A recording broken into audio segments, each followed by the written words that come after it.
Hey guys, R Decline here, average picker. So K1's challenge lock elastic, it's been bugging me and bugging me and bugging me. Started to pick something else and just was like, no, got to do this one. So we're coming back to elastic. And we'll see what we can get here. I'm just going to use a basic hook on it. I rewatched my old video. I realized I spent a lot of time in the back of the lock, so I'm probably going to overcompensate by spending more time in the front of the lock. And we're just going to see if we can get a pick on it here, hopefully. So weird. The keyway is not bad on this lock, but okay, that was 2 and that was 1. But for whatever reason, I find that I have a hard time maintaining a good lift in the back, and I end up hitting the warding and getting that false feedback I had talked about a while ago. Okay, we got a little bit of movement on 3. Oh, that was on 4. I meant, and I just hit 3, and it was a bad lift. Okay, let's try this again.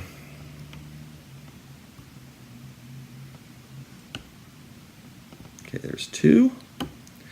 There's 1. 2 seems like it'll just a little bit more. A little bit on 3.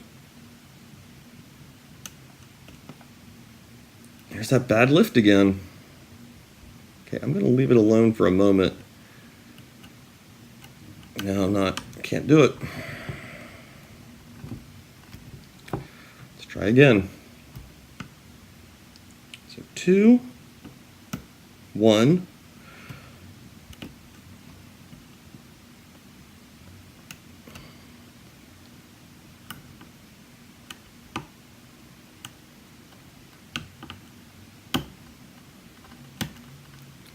Okay, a little bit of turn on the core there. Treating these front pins very gingerly, especially when I get around 3. Okay. Yeah, 3 now.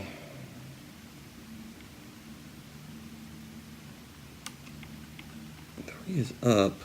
Is that 4? So one of these I'm having trouble getting underneath with that hook. So we're going to go in with the Tron and just snag it and see if we can get a good clean lift. There's not a lot of room. Tron is just almost too thick for it. There we go. That was... So the hang-up would seem to have been occurring. I'm going to adjust the camera here, so watch out if I make you sick. The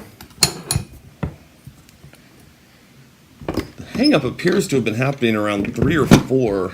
Not hard to tell. So we do have a key. There's our bidding. Nothing doesn't seem too crazy. And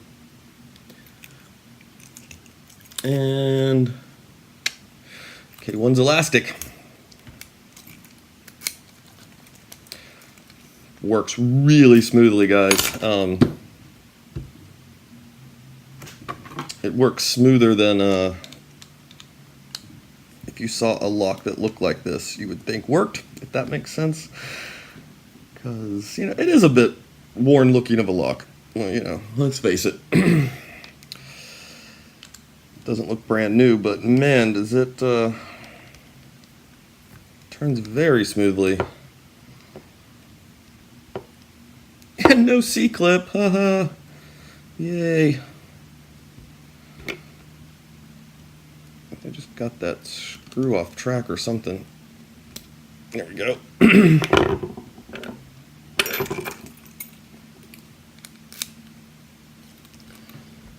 Let's see what we got.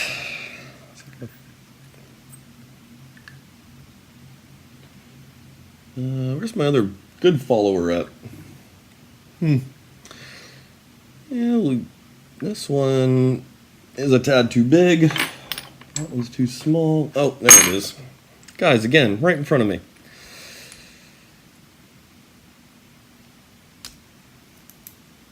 There we go. Yeah, I can't wait to see what's in this one. Yeah, this one put up kind of a fight for us. So, okay, so we'll take the key out. Oh, you can see 5. 5 seems to be sitting up there more than the cut would suggest. No? So, I mean, there's a little bit of seating there. But it might be possible 5 would skip past. That pin seems too small. Let me put that back in there for a second. That might have been a mistake. So I think the diameter on 5 is a standard, but it seems like it's a little tiny bit too big for the hole. And so we may not have had to have picked it. It seems like it's prone to getting a little hung up. It does look like there is an undercut there. So it might be just sitting in that, I don't know how, because it is a standard.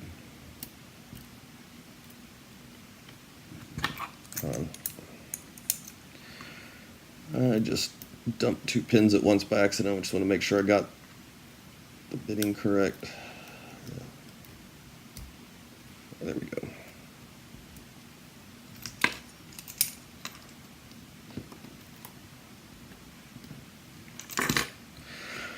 All standards, guys. Maybe that's the problem. It's been so long since I've picked a standard lock. I can't. I have forgotten what that feels like. It is very odd, actually. You come off of doing a lot of... oh, yeah. So yeah, if you come off of doing a lot of challenge lock picks, it's kind of amazing how a standard can just get you.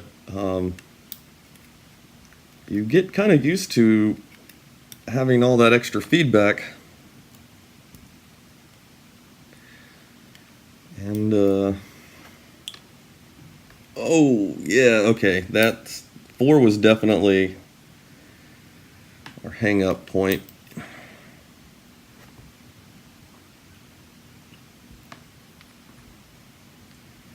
Oh, that's interesting, too. It's a little reminiscent of asymmetric Oreo, guys.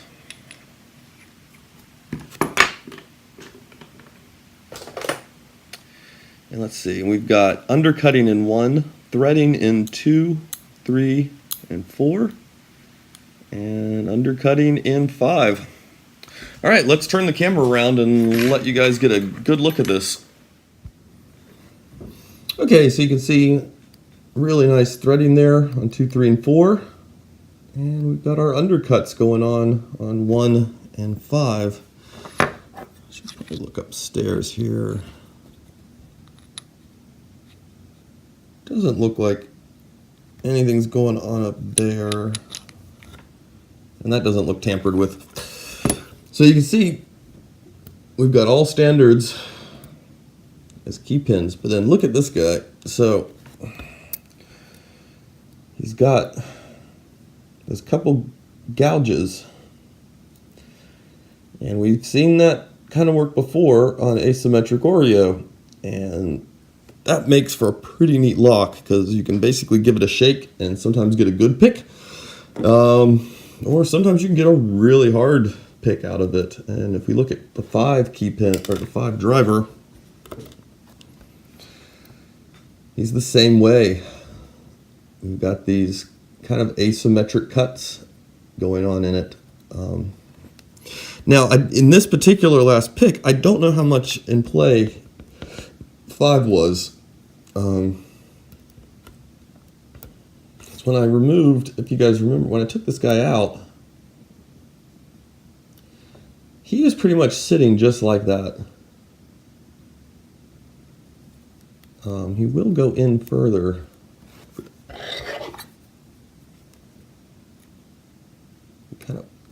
some pressure on him. We can poke him down in there pretty good. He doesn't want to come out so easy. But, yeah, so I don't know. Not sure how, I mean, it could have been, he could have been in there fine with the spring, and it was just when we took it out of the core, it was like that. But I know I did not spend much time on 5. So there's the guy at the end that we were hung up on.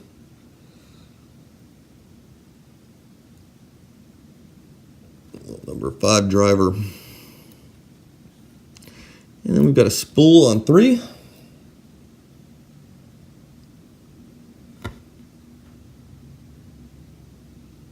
Nice work, man.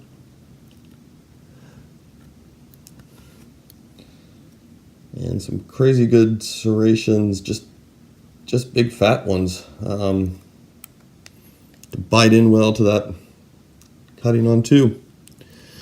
So, yeah, guys, man, K1, thanks for pinning this up and sending it to me for sure. Man, I got to tell you, I'm a little bit disappointed in myself at how much trouble it gave me with all just these standards.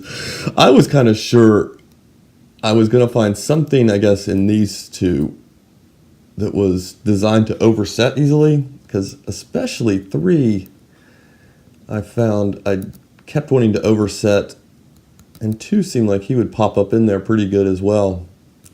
So, yeah, these are really neat pins, guys. I've tried to make some myself, and I've not had great success at it. I mean, the downside of these are if they turn correctly, you end up getting a much easier pick sometimes than other times. I don't quite know how it's dictated, but there's some kind of twist in them that happens where sometimes it'll slip right by the shear line, and other times it just sits there and hangs and hangs and hangs. And we've got those undercuts on chambers 1 and 5, so those bits are going to get hung up in there. But yeah, it makes for an interesting pick, because it basically means you get a kind of a slightly different pick every time you do it. So yeah, so there we go, guys. Thanks again, K1. Definitely appreciate the locks, and I'm glad to finally get this one open. All right, talk to you guys later.